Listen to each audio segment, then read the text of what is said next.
Assalamualaikum warahmatullahi wabarakatuh. Bertemu kembali di channel Hermawan Haryati. Apa kabar kawan-kawan semuanya, dimanapun berada? Mudah-mudahan dalam keadaan sehat walafiat, tanpa kurang suatu apapun. Seperti biasa, pada kesempatan kali ini, saya akan kembali membahas soal-soal kompetensi teknis. Pada kesempatan kali ini, saya akan membahas mata pelajaran PKN, Pendidikan Kewarganegaraan, untuk guru SD, SMP, SMA, dan SMK dimanapun berada. Disimak baik-baik dari nomor 1 sampai nomor 10, diingat-ingat soalnya, dipahami jawabannya, mudah-mudahan dapat menambah pengetahuan kita dan dapat menjadi modal dalam menghadapi tes P3K dan tes CPNS yang diadakan oleh pemerintah. Langsung saja kita mulai untuk soal nomor 1.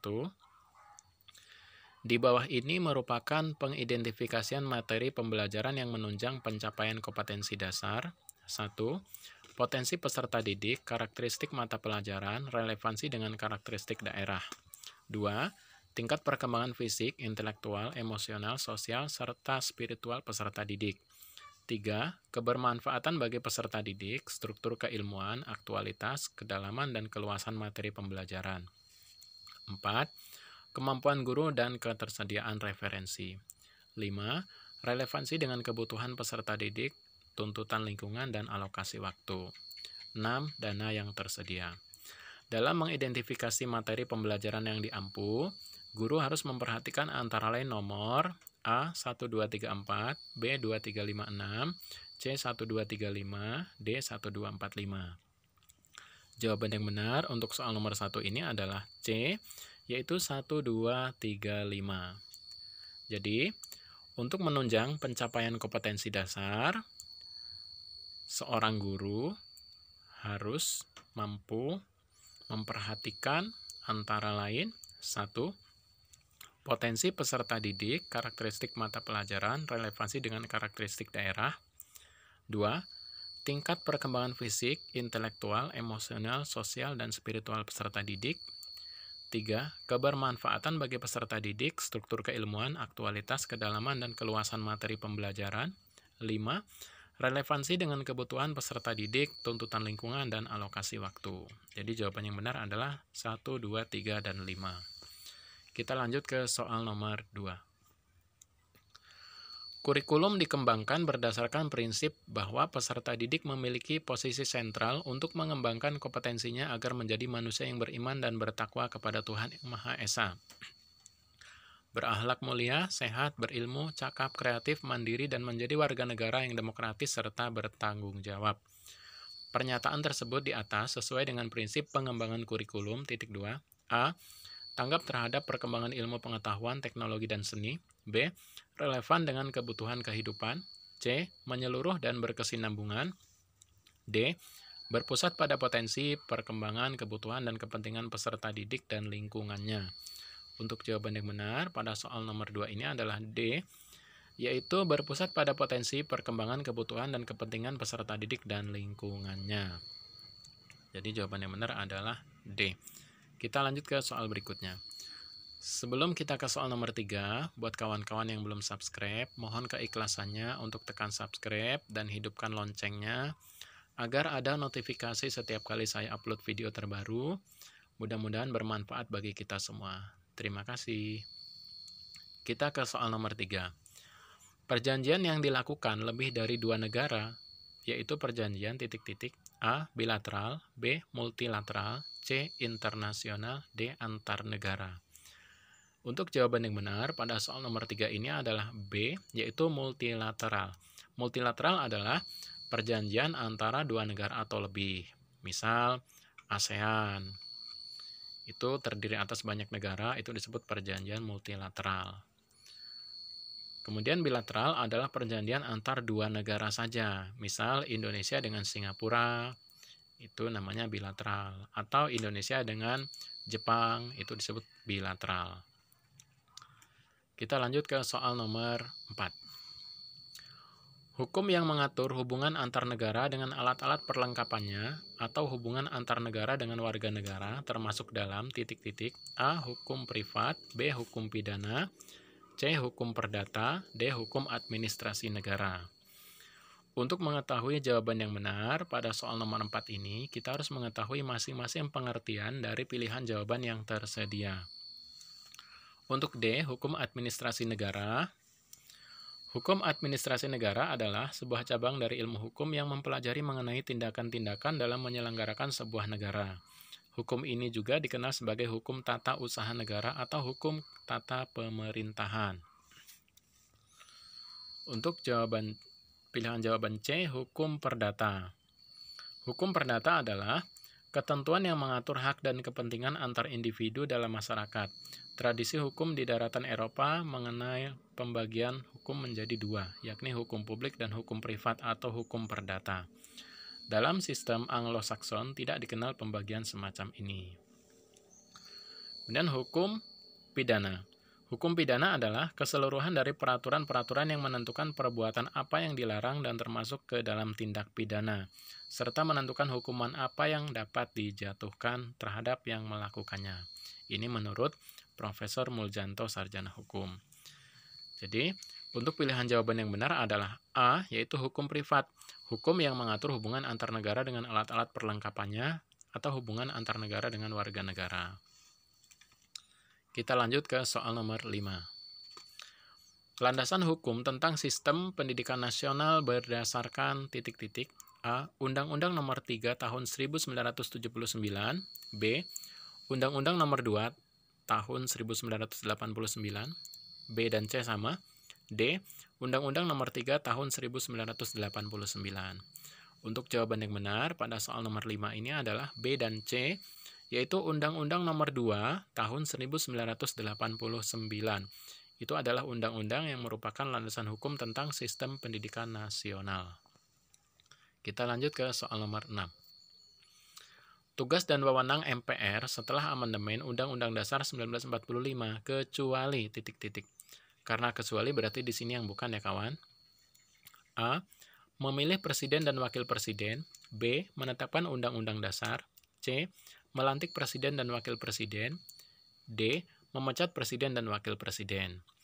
Untuk jawaban yang benar pada soal nomor 6 ini adalah A. Memilih presiden dan wakil presiden.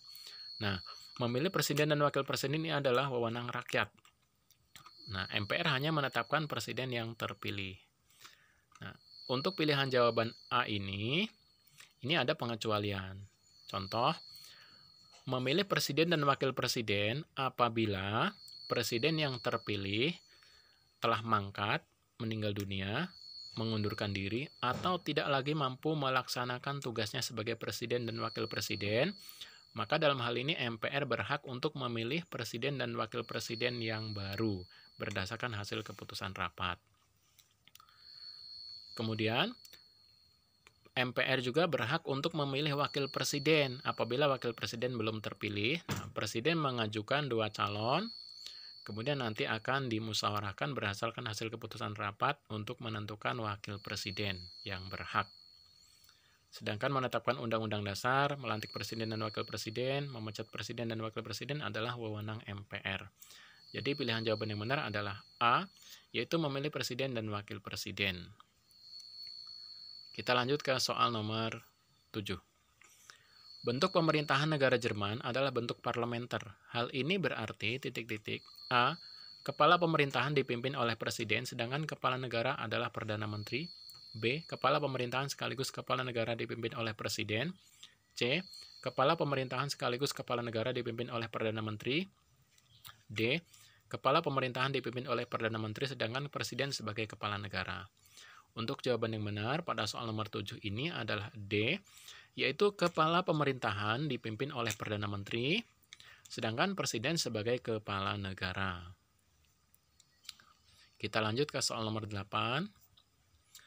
Trias politika adalah teori pengembangan kekuasaan menurut A. John Locke, B. J.J. Rousseau, C. Thomas Hobbes, D. Montesquieu. Untuk jawaban yang benar pada soal nomor 8 ini adalah D, yaitu Montesquieu. Pemisahan kekuasaan juga disebut dengan istilah trias politika. Trias politika adalah sebuah ide bahwa sebuah pemerintahan berdaulat harus dipisahkan antara 2 atau lebih kesatuan kuat yang bebas mencegah satu orang, akan tetapi kelompok mendapatkan kuasa yang terlalu banyak.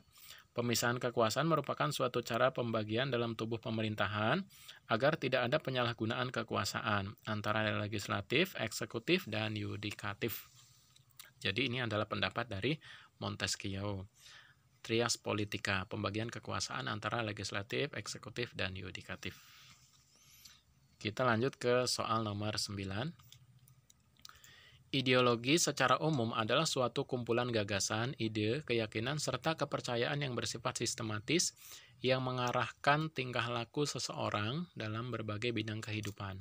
Sebagai ideologi, Pancasila termasuk ke dalam ideologi terbuka karena, tanda tanya, A.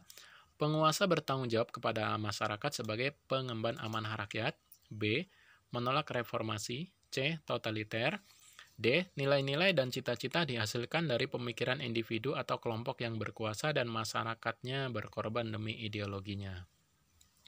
Jawaban yang benar untuk soal nomor 9 ini adalah A. Yang dimaksud Pancasila sebagai ideologi terbuka adalah penguasa bertanggung jawab kepada masyarakat sebagai pengemban amanah rakyat. Kita lanjut ke soal nomor 10. Negara tidak terjadi karena kehendak manusia, melainkan kehendak Tuhan. Hal ini merupakan terjadinya negara berdasarkan teori, A. Perjanjian masyarakat. B. Ketuhanan. C. Kedaulatan hukum. D. Kedaulatan raja. Untuk mengetahui jawaban yang benar, pada soal nomor 10 ini, kita harus mengetahui masing-masing makna dan arti dari pilihan jawaban yang tersedia. Untuk pilihan A, perjanjian masyarakat. Teori perjanjian masyarakat juga dikenal sebagai teori kontrak sosial. Artinya, suatu negara terbentuk karena adanya perjanjian antar masyarakat.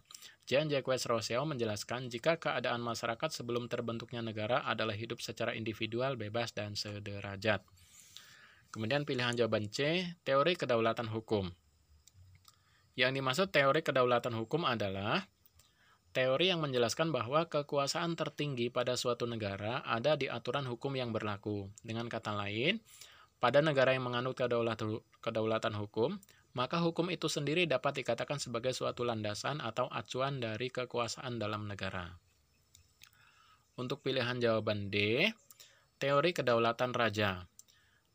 Dalam teori kedaulatan raja, menganggap bahwa seorang raja merupakan wakil Tuhan maupun titisan dewa yang memiliki tugas dalam mengurus serta mengatur segala hal yang bersangkutan dengan kehidupan duniawi. Jadi, untuk pilihan jawaban yang tepat adalah B, yaitu negara tidak terjadi karena kehendak manusia melainkan kehendak Tuhan. Hal ini merupakan terjadinya negara berdasarkan teori ketuhanan. Itu tadi 10 soal pendidikan kewarganegaraan untuk guru SD, SMP, SMA, dan SMK. Mudah-mudahan dapat menjadi modal dalam menghadapi tes P3K dan tes CPNS. Kurang lebihnya saya mohon maaf. Saya akhiri. Wassalamualaikum warahmatullahi wabarakatuh. Selamat belajar, semoga sukses.